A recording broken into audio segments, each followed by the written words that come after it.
ঈসা আলাইহিস সালাতু ওয়াস সালামের অনেক কঠিন কঠিন বিধান ছিল। এর মধ্য থেকে একটা মাসআলা ছিল এইরকম উম্মতের জন্য, তারা পৃথিবীর যে কোনো প্রান্তে নামাজ পড়লে নামাজ হইতো না, মসজিদে আইসাই নামাজ পড়তে হবে।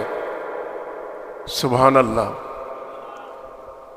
কিন্তু আল্লাহ রাব্বুল আলামিন আমাকে আপনাকে কত ভালোবাসে, কত মহব্বত করে, কত এহসান করেছে। আকিমুস সালাহ ফিল মসজিদি এমন বলে নাই, আকিমুস সালাহ, নামাজ পড়ো, নামাজ কায়েম করো, নামাজ প্রতিষ্ঠা করো।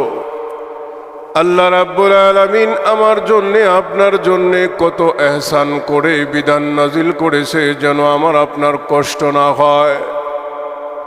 রে দুনিয়ার বান্দা বান্দিরা, নামাজের সময় হয়ে গেছে। পৃথিবীর যে কোনো প্রান্তে তুমি থাকো না কেন রে বান্দা বান্দি, আকাশে থাকো সমস্যা নাই, নদীতে থাকো, সাগরে থাকো সমস্যা নাই, ঘরের উপরে 10 তলা বিল্ডিংয়ের উপরে থাকো কোনো সমস্যা নাই, রাস্তাঘাটে থাকো, নৌকায় থাকো, স্টিমারে থাকো কোনো সমস্যা নাই, জমিনের যে কোনো প্রান্তে থাকো কোনো সমস্যা নাই রে বান্দা বান্দে। নামাজ তুমি আদায় করে নাও। শর্ত হইল তুমি যে এখানে নামাজ পড়বে ওই জায়গাটা পবিত্র হলেই তোমার নামাজ পড়া জায়েজ হয়ে যাবে। কিন্তু ঈসা আলাইহিস সালাম ওনার উম্মতদেরকে আল্লাহ তাআলা এমন সুযোগ দেয় নাই। ওনাদের জন্যে মাসআলা ছিল মসজিদের ভিতরে যাইতে হবে, মসজিদেই যাইয়া নামাজ পড়তে হবে। আখির জামানার নবী আমার আপনার নবীকে আল্লাহ তাআলা কত এহসান করেছেন, আমাকে আপনাকেও আল্লাহ কত বড় মায়া করেছে, কত ভালোবাসে, এটার দ্বারাই প্রমাণ হয়ে যায়। দুনিয়ার যে কোনো জায়গায় নামাজ পড়লে আমার আপনার নামাজ হয়ে যাবে, কিন্তু ঈসা নবীর উম্মতেরা যে এখানে মন চাই সেই এখানে নামাজ পড়লে হবে না, মসজিদে যাইয়া নামাজ পড়তে হবে। ঈসা আলাইহিস সালাতু ওয়াস সালামের আরেকটা মাসআলা, আমার আপনার দেহের মধ্যে নামাজ পড়তে যাইয়া যে কাপড় চোপড় পরিধান করি, পাঞ্জাবি পরি, টুপি লাগাই, পায়জামা লঙ্গি পরি, আল্লাহ নবী রাহমাতুল লিল আলামিন বলে দিয়েছেন আমার উম্মতের জন্য আল্লাহ এত সহজ করে দিয়েছেন বিধান। কাপড় পরিষ্কার পবিত্র কাপড় পরে আপনি মসজিদের দিকে আসতেছেন, মনে করেন কোনোভাবে না কোনোভাবে একটু নাপাক আপনার কাপড়ে লেগে গেছে, মনে করেন একটা গরু প্রস্রাব করে দিছে, তার লেজ লাড়া দিয়া একটু পাঞ্জাবির মধ্যে কয়েক ফোঁটা পরিমাণ ভরছে, লেগে গেছে। সেনা হোক লেদা হোক, গরুর একটু বিষটা আপনার পাঞ্জাবির মধ্যে লেগে গেছে, এখন কি করবেন? আল্লাহ নবী সাহাবীদেরকে বলেন ঈসা নবীর জন্য আল্লাহ এমন বিধান নাজিল করেছিল যেই জায়গায় লেগেছে ওই জায়গাটা কেটে কেটে ফেলে দিতে হবে, ধুইলে পাক হবে না। কিন্তু আমার জন্য আপনার জন্য আল্লাহ রাব্বুল আলামিন কত বড় ইহসান করেছে। বান্দা বান্দিরে, তোমার কাপড়ে যদি নাপাক লেগে যায় কেটে ফেলে দিতে হবে না, আবার পরিষ্কার পবিত্র পানি দিয়া যদি তুমি ভালোভাবে ধুয়ে ফেলো তাহলে আবার তোমার কাপড় পবিত্র হয়ে যাবে। এই হলো শেষ নবী মুহাম্মদ সাল্লাল্লাহু আলাইহি সাল্লামের উম্মতের জন্য আল্লাহ পাকের এহসান এবং ফতোয়া মাসআলা। আর কঠিন আইন ছিল ঈসা আলাইহিস সালামের এবং ওনার উম্মতের জন্য। তাহলে উনিও রোজা রাখত, উনি কোনোদিন মানুষের উপরে অত্যাচার করে নাই, জুলুম করে নাই, ভিন্ন ধর্মের উপরেও কোনোদিন জোর জবরদস্তি করে নাই, অত্যাচার করে নাই, নির্যাতন করে নাই, ক্ষমতার অপব্যবহার করে নাই। কিন্তু আজকে ঈসা নবীর উম্মত কুলাঙ্গারেরা, খ্রিস্টানেরা ঈসা নবীর দাবিদার উম্মত, তারা মূলত ঈসা আলাইহিস সালামের উম্মত। বর্তমান পৃথিবীতে কেউ নাই, আমরাই আছি ঈসা নবীর উম্মত। বর্তমান বিশ্বের মুসলমানেরাই শুধু ঈসা নবীর উম্মত হতে পারে। কোনো খ্রিস্টান ঈসা নবীর উম্মত দাবি করতে পারে, কিন্তু ঈসা আলাইহিস সালাতু ওয়াস সালামের নিয়ম কানুন ফতোয়ার উপরে একটা খ্রিস্টানও নাই। কেননা ঈসা আলাইহিস সালাতু ওয়াস সালামকে আল্লাহ তাআলা যতগুলো বিধান নাজিল করেছিলেন, ওনাকে যত নিয়ম কানুন ফতোয়া মাসআলা আল্লাহর পক্ষ থেকে দিয়েছিলেন, এর মধ্যে সবার প্রধানদের মধ্যে একটা নিয়ম ছিল, উনি কোনো ভিন্ন ধর্মাবলম্বীর উপরে অত্যাচার নির্যাতন জুলুম করতে পারবেন। ঈসা নবীর জীবনের একটা ইতিহাসেও নাই উনি যখন ওই সময় তারা খ্রিস্টান মানে মুসলমান ছিল, তখনকার মুসলমানেরাই সঠিক ছিল। এখনকার ইনজিল, মূল ইনজিল আপনি পৃথিবীর কোথাও খুঁজে পাবেন না। ঈসা আলাইহিস সালাতু ওয়াস সালামের মূল কিতাব পৃথিবীতে এখন কোথাও আপনারা খুঁজে পাবেন না, কারণ এইগুলোরে এমনভাবে বিতর্কিত করা করছে, এমনভাবে তারা তাদের মন গড়া ব্যাখ্যা, মন গড়া ইচ্ছা, মন গড়া নারী দেহ কেলেঙ্কারি, এই ধরনের কিছু এমন যোগ বিয়োগ করছে, যেই কারণে ঈসা আলাইহিস সালাতু ওয়াস সালামের মূল কপি পৃথিবীর কোথাও নাই। একমাত্র আমার আপনার কোরআন শরীফেই ঈসা নবীর মূল কপি আল্লাহ তাআলা কপি করে ঢুকাই দিয়েছেন। সুবহানাল্লাহ। অতীতের শুধু ঈসা আলাইহিস সালাম না, সমস্ত নবীগণকে আল্লাহ তাআলা যা কিতাব দিছিল, সমস্ত কিতাব তাওরাত, জবর, ইনজিল সহ আরো বিভিন্ন সহিফা, সমস্ত কিতাবগুলিকে আল্লাহ তাআলা সমষ্টি বানায়া এটাকে কোরআন নাম দিয়া আমার আপনার নবীর কাছে আল্লাহ তাআলা নাজিল করছেন। সুবহানাল্লাহ। তাহলে কি বোঝা যায়? সমস্ত নবীগণের সমস্ত আসমানি কিতাব এবং সহিফা আমার আপনার কোরআনের ভিতরে আছে না নাই?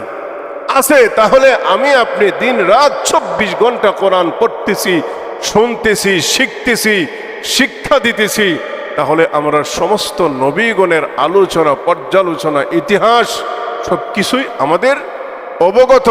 আমরা বিশ্বাস করি, মনে প্রাণে বিশ্বাস করি। ঈসা নবীকে যদি আমরা নবী না মানি, আমাদের ঈমান থাকবে না। ঈসা নবীকে আমরা নবী বিশ্বাস করি এবং এটা আমাদের আহলে সুন্নাত ওয়াল জামাতের ঈমান, আকীদা। কিন্তু তারা আমার আপনার নবীকে বিশ্বাস করে না, তারা মানতেই রাজি না। তারা ঈসা নবীকে শুধু নবী না, তারা আল্লাহর সমকক্ষ বানাইছে। নাউজুবিল্লাহ। তারা তাদের ভাষায় প্রকাশ করেছে ঈসা ইবনুল্লাহ। নাউজুবিল্লাহ কইতেন না? ইবনুল্লাহ মানে আল্লাহর ছেলে। ঈসা আলাইহিস সালাতু ওয়াস সালাম খ্রিস্টানদের ভাষায় আল্লাহর ছেলে। ঈসা আলাইহিস সালাতু ওয়াস সালামের আম্মা হযরত মরিয়ম, উনি নাকি আল্লাহর স্ত্রী। নাউজুবিল্লাহ জোরে কর। কিন্তু এই জানোয়ারেরা, কুলাঙ্গারেরা ইসলামকে মুছে দেওয়ার জন্য তারা এমনভাবে উঠে পড়ে লাগছে, এখন থেকে নয়, হাজার হাজার বছর আগ থেকেই। যখন নাকি আমার আপনার নবী নবী হিসেবে ঘোষণা করেছিল, তখন থেকেই তারা ইসলামের শত্রু, মানে কোরআনের শত্রু। অথচ দেখেন, ব্যবসা বাণিজ্য থেকে নিয়ে, ব্যাংক ব্যালেন্স থেকে নিয়ে, সমাজের নেতৃত্ব থেকে নিয়ে, স্কুল কলেজ ভার্সিটি থেকে নিয়ে, এক কথায় সমাজের রন্ধে রন্ধে, পরতে পরতে ইহুদি এবং খ্রিস্টানদের জাল ঢুকে গেছে। এই জালের ভিতরে কোনো মুসলমান না ঢুকা পারেই না, ঢুকতেই হয়, বাধ্যতামূলক ঢুকতে হয়, অথবা মনের অনিচ্ছা সত্ত্বেও না ঢুকা কোনো উপায় নাই। তাদেরই একটা কালচার বর্তমান বাংলাদেশ না, পুরা মুসলিম বিশ্বে ঢুকিয়ে দিছে। মানে রমজান মাসে তারাবির নামাজ 8 রাকাত। নাউজুবিল্লাহ। কোন তারাবিহ 8 রাকাত? হাদিসের কোনো কিতাবে তারাবিহ বলতে 8 রাকাত কোন হাদিসের কিতাবে আসে নাই। হ্যাঁ, 8 রাকাত বলতে একটা নামাজ আছে, ওই নামাজটার নামও আলাদা। ওই নামাজটা পড়া হয় 12 মাস। কয় মাস? 12 মাস পড়া হয়। আর তারাবির নামাজ পড়া হয় শুধুমাত্র 1 মাস, আর ওই নামাজটা পড়া হয় 12 মাস। আম্মাজান আয়েশা সিদ্দিকা রাদিয়াল্লাহু আনহাকে সাহাবায়ে কেরাম জিজ্ঞাসা করেছিলেন, ওগো আম্মাজান আয়েশা সিদ্দিকা রাদিয়াল্লাহু আনহা, নবীজির সারা বৎসরের রাতের নামাজ কেমন ছিল? ওনার বক্তব্য থেকে সাহাবায়ে কেরাম যা বুঝতে পারছে তাই বর্ণনা করছে। নবীজির সারা বৎসরের রাতের নামাজ ছিল 8 রাকাত। কয় রাকাত? 8 রাকাত। তাহলে এটাকে হাদিসের ভাষায় বলা হয় তাহাজ্জুদের নামাজ। কি নামাজ? তাহাজ্জুদের নামাজ। কিন্তু ইহুদি এবং খ্রিস্টানদের দালালেরা, এরা তো হাজার হাজার বৎসর ধরে পৃথিবী শাসন করতেছে। শুধু শাসন নয়, শাসনের নামে তারা শোষণ করতেছে। আবার মুসলমান নামধারী কিছু কুলাঙ্গারেরাও, পাঁচাটা গোলামেরাও এদের গোলামি করে। কেন? ক্ষমতার লোভে, ফুলুসের লোভে, টাকার লোভে। এখনো তো দেখেন না, বাংলাদেশের কথাই বলেন না, বর্তমানে বাংলাদেশে যে কিস্তি দেয়, এগুলো কি এনজিও সংস্থা না? আর এনজিও সংস্থা কি বাংলাদেশের কেউ দেয়? এগুলো সম্পূর্ণ ইহুদি এবং খ্রিস্টানদের দ্বারা পরিচালিত। এদের কথা হইল আমাদের ধর্মে এটা জায়েজ, আমাদের ধর্মে যেটা জায়েজ এটা তোমাদের ধর্মে না জায়েজ। তোমরা কিভাবে এটা না খায়া থাকতে পারো? তোমরা এটার থেকে কিভাবে বিরত থাকতে পারো? আমরা খ্রিস্টানরা চ্যালেঞ্জ ছুড়ে দিছি, পৃথিবীর মুসলিম বিশ্বের কেউ আমাদের এই চ্যালেঞ্জ থেকে বাঁচতে পারবে না। খাইবা না, তোমার ঘরের ভিতরে নিয়ে ঢুকাই দিয়ে আসো। কি কোন? আমেরিকার থেকে আমরা যাই কিস্তি উঠায় আনতে হয় না, ঘরের ভিতরে দিয়ে যায়, দিয়ে যায়। এটা বললে অনেকে বেজার হন, কষ্ট পাবেন। বাজান, কষ্ট পাইলেও এটা আমি আমার উপকারের জন্য বলছি না, আপনাকে পরকালে জাহান্নামের আগুন থেকে বাঁচানোর জন্য বলতেছি। আপনি দুনিয়াতে এই 50,000 5 লক্ষ টাকা আইনা আপনি সাংসারিক উন্নতি করছেন ভাবতেছেন, দুনিয়াতে আপনি একটু কয়দিন শান্তিতে চলছেন এটা ভাবতেছেন, কিন্তু পরকালের জিন্দিগি আপনি ধ্বংস করে ফেললেন। এই 5 লক্ষ টাকা আপনি একা আনছেন, জিম্মাদার আপনি একা, কিন্তু মৃত্যুর পরেও জিম্মাদার আপনি একাই থাকবেন। আপনার সন্তান বলবে, আমি জানি না আমার বাপে আমার কেমনে বাজার করে খাওয়াইছে, আমি জানি না। আপনার সন্তান, আমার সন্তান পরিষ্কার দূর হয়ে যাবে। তখন শুধুমাত্র দুনিয়াতেও আমি কষ্টে, অপমানের জিন্দিগি, লাঞ্ছনার জিন্দিগি করে গেছি, পরকালে যাইয়া আল্লাহর সামনেও আমার পরিবারের সদস্যরাও আমার বিরুদ্ধে মামলা দিয়ে আমাকে লাঞ্ছিত করবে। এটা কে বুঝে না? বুঝি ভাই, সবাই, সবাই বুঝি। তাহলে এখন প্রশ্ন আসতে পারে, হুজুর আমরা চলতাম কিভাবে? এই প্রশ্নটা আপনি আমাকে না করে রাতের শেষ ভাগে আল্লাহর কাছে করেন। কি কোন? আল্লাহর কাছে করলে আপনার আমার প্রয়োজন আল্লাহ মিটাতে পারে, এই ক্ষমতা আল্লাহর নাই? আল্লাহর যদি থাকে তাহলে এই প্রশ্নটা আপনি আমি যারা এটার থেকে বিরত রাখতে চাই এর কাছে করি কেন? এর কাছে করার অর্থ হইল আপনার মুখ বন্ধ রাখেন। কি কোন? এটাই তো অর্থ। এই ব্যক্তিকে এই প্রশ্ন করা মানে তোমার মুখ বন্ধ রাখো। তুমি দিতে পারবা আমার 5 লক্ষ? বলে না ভাই দিতে পারবো না। তাহলে আপনার শাটার বন্ধ রাখেন। আমি যেইভাবে পারি সেইভাবে চলতে হবে। আমার ছেলে মেয়ে লেখাপড়া করে স্কুলে কলেজে, আমার 2টা ছেলে মেয়ে লেখাপড়া করে, 30,000 টাকা 2টা ছেলে মেয়ের পিছনে খরচ আছে। দিতে পারবেন আপনি 30,000 টাকা? না। তো আপনার জবান বন্ধ রাখেন। আমি যেইভাবে পারি এইভাবে, পরকালেরটা পরকালে বুঝবো না, কিন্তু পরকালেরটা কেউ আপনার ভাগিদার হবে না বাজান, কেউ ভাগিদার হবে না। রমজান মাস রোজা অবস্থায় আল্লাহর কসম করে বলছি, আপনার একটা গুনার ভাগিদারও আপনার সংসারের কেউ হবে না, কেউ নিবে না। যদি এটা আমার আপনার বিশ্বাস হয়, এই হলো রমজান মাস। লাআল্লাকুম তাত্তাকুন। তুমি এখনোই ছেড়ে দাও, এখনোই তোমার সময়। তুমি নিজেকে পরহেজগার মুত্তাকি হিসাবে ঈদের মাঠে যাওয়ার আগে আগেই আল্লাহর কাছে তোমার নামটা মুত্তাকিদের কাতারে উঠায় নাও। বলতেছিলাম এরা সুকৌশলে আমাকে আপনাকে হারাম খাওয়াই ছাড়ে। এদের প্রোডাক্ট আমাদের মধ্যে অনেকের একটা ধারণা আছে, হিন্দু ব্যক্তিরা ওনাদের দোকানের মিষ্টি জাতীয় কিছুতে কি করে গরুর সেনা মিশায়, এরকম অনেকেই বলে। তো আমাদের এদিকে আপনাদের ব্রাহ্মণবাড়িয়া জেলার ওইদিকে একেবারে শেষ প্রান্ত ফান্দাউক, নাসিরনগর থানার শেষ প্রান্ত ফান্দাউক।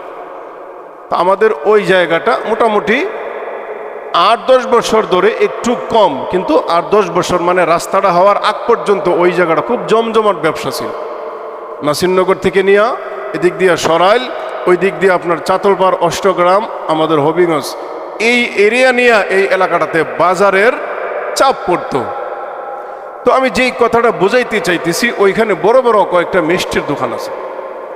তো আমি মাঝে মধ্যে এদিক দিয়ে ওই ওয়াজ করে রাত্রিবেলা আসা যাওয়ার পথে যেগুলো খোলা থাকে মাঝে মধ্যে এরা দই চিরা বেছে, দই আর চিরা দিয়ে খুব ভালোই লাগে, তো মাঝে মধ্যে খাই। এই কথাটা শোনার পরে আমি একদিন জিজ্ঞাসা করছি একজন ঠাকুর বৈশা রয়েছি দোকানে, যে ঠাকুর সাহেব আপনি হিন্দু ধর্মের হুজুর আর আমি মুসলমান ধর্মের হুজুর, আপনি তো ঠাকুর, আপনিও তো এই ধর্মের হুজুর, তাহলে আমি আপনার কাছে একটা জিনিস জানার জন্য প্রশ্ন করি। আচ্ছা হুজুর বলেন, সমস্যা নাই। আপনি আবার মাইন্ড করেন না? হুজুর মাইন্ড করবো না, বলেন। আচ্ছা আমরা তো শুনছি লোকমুখে আপনারা আপনাদের মিষ্টান্নতে আপনাদের গোমাতার কিছু নাকি মিক্সার করেন। এই ব্যক্তি মাথায় হাত দিয়া আল্লাহর কসম করে বলছেন যে হুজুর এটা হয়তো কিছুটা আংশিক সত্য, কিন্তু বাংলাদেশে এমন করেন, এটা ইন্ডিয়াতে করে, ইন্ডিয়াতে আপনার 100 না 100-100ই করে, কিন্তু বাংলাদেশে অন্তত আমাদের এলাকাতে কেউ এরকম করে না। কারণ আমি তো ঠাকুর, যে হুজুর আপনি কেউ হিন্দুরা অ্যাড্রেস করতেছেন না, অ্যাড্রেস না, যা সত্য আমাকে সত্য বলতে হবে, যা মিথ্যা এটাকে মিথ্যা স্বীকার করতে হবে, এটার নামই তো ঈমান। এই লোকটা যদি এই কাজ না করে, আমি তার উপরে এই তুহমতটা দেওয়ার শক্তি সাহস আমার নাই।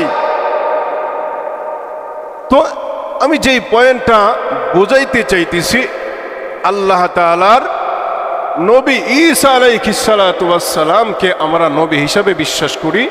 আমরা মনে করি আহলে সুন্নাত ওয়াল জামাতের আকীদা, আহলে সুন্নাত ওয়াল জামাতের ঈমান, সমস্ত নবীগণকে বিশ্বাস করা, সমস্ত নবীগণ মাসুম, সমস্ত নবীগণ জান্নাতি।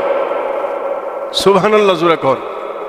কিন্তু খ্রিস্টানদের বক্তব্য তাদের নবী ঈসা নবী, মুহাম্মদ বলতে তাদের কোনো নবী নেই। নাউজুবিল্লাহ কইতেন না? তাহলে এদের বক্তব্য হইল রমজান মাসেও তোমরা রে আমি কিস্তি নামক সুদ খাওয়ায় সারমু, তোমরা খাইবা না, খাওয়ায় সারমু।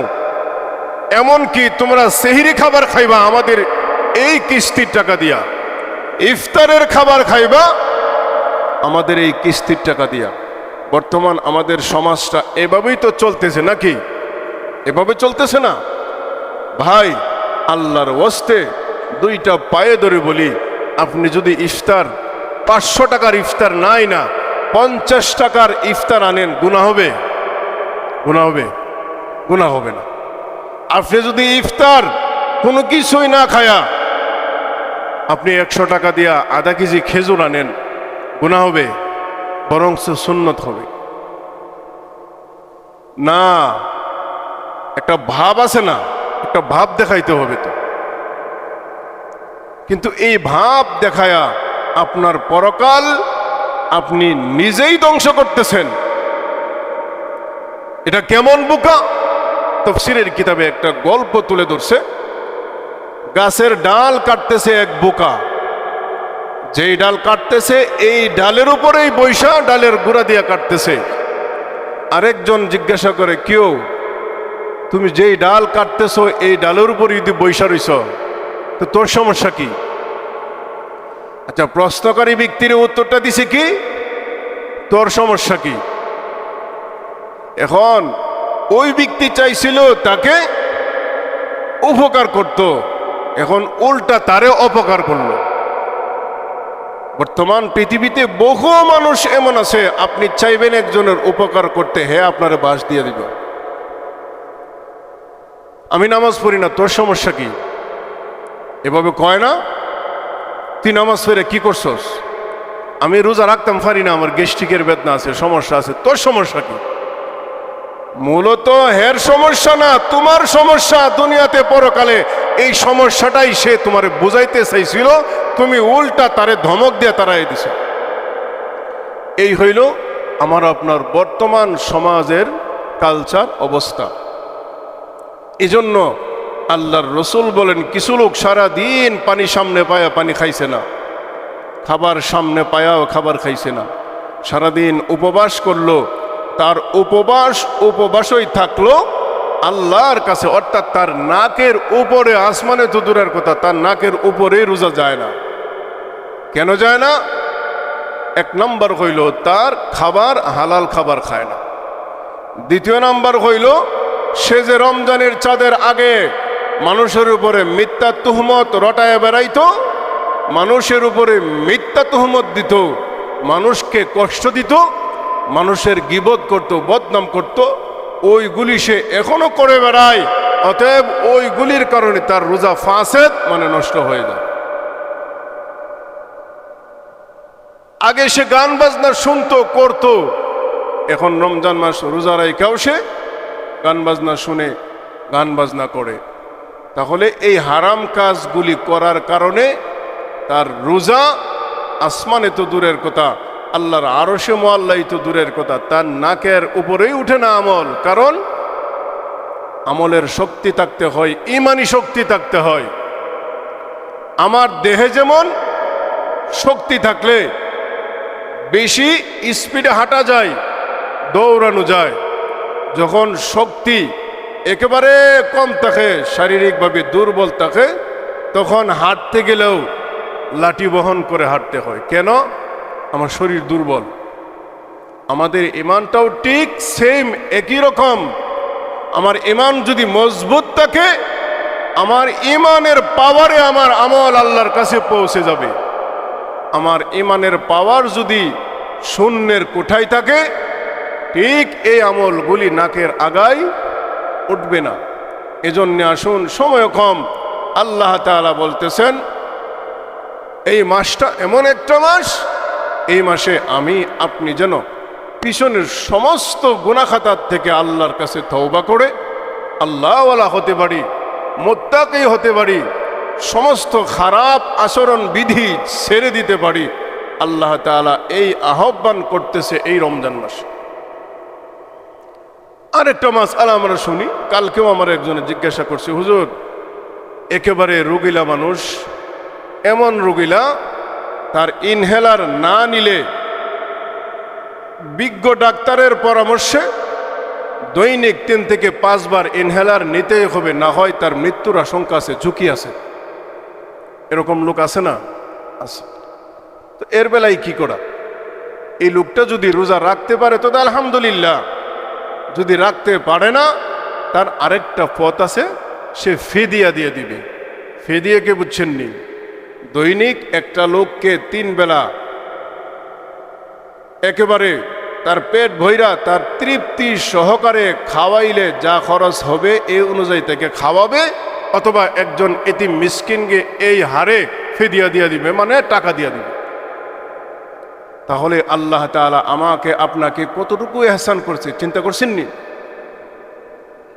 কত বড় এহসান হইলে আল্লাহ তাআলার মহব্বত, ভালোবাসা আমার প্রতি, আপনার প্রতি কত উচ্চ থেকে উচ্চতর হইলে এই সুযোগ দিতে পারে, ফরজ বিধান মাফ করে দিতে পারে। এরপরেও যদি চেষ্টা করে পারে তো আলহামদুলিল্লাহ। তো এরকম রোগীর সাথে বাজান কোনো মাসআলা নাই, জোর জবরদস্তি নাই। আপনি যদি দাঁড়ায় নামাজ পড়লে কষ্ট হয়, আপনার জন্য দাঁড়ায় নামাজ পড়া মাকরু। যেরকম কি মাকরু? আপনি বৈশা নামাজ পড়তে হবে। বৈশাও যদি আপনার নামাজ পড়তে কষ্ট হয়, তখন আপনি চেয়ারে বসেন। চেয়ারে মানে আপনি যেইভাবে সুবিধা সেইভাবে বসেন। মোট কথা নামাজ আদায় হতে হবে। চেয়ারের কথা হাদিসও নাই, চেয়ারের কথা হাদিসও নাই। হাদিসে আছে আপনি যেভাবে সুবিধা এইভাবে, যখন অসুবিধার সময় এটাই বৈশা তো হাদিসে আছে, আমিও কইতেছি বৈশা পড়েন, কিন্তু চেয়ারের কথা হাদিসে নাই। এখন একজন লোকের যদি ডাক্তারে, কোন ডাক্তার, যেই ডাক্তার 1000, 2000, 5000 টাকা ভিজিট নেই, বড় ডাক্তার, ওই ডাক্তারে যেইভাবে পরামর্শ দিবে এইভাবে পড়বে। এটা আপনার শুয়েও হইতে পারে। কি হইতে পারে? শুয়া হইতে পারে। আপনি পিছনে কোনো কিছুতে ঢেলান দিয়ে হইতে পারে, হেলান দিয়ে হইতে পারে, যে হুজুর আমি যদি শুয়া পড়ি তাহলে 2 পা পশ্চিম দিকে যাই, আপনার জান বাঁচে না 2 পা পশ্চিম দিকে যাই, হে চিন্তা করতে কইছে কেটা? আপনি তো ফরজ আদায় করতে হবে, তো ফরজ আদায় করতে গেলে আপনার 2 পা পশ্চিম দিকে না দিয়া যদি আপনি এদিকে রাইকা পড়তে পারেন তো আলহামদুলিল্লাহ, তো আপনার সুবিধাই আছে, তো বৈশাই পড়তে পারেন।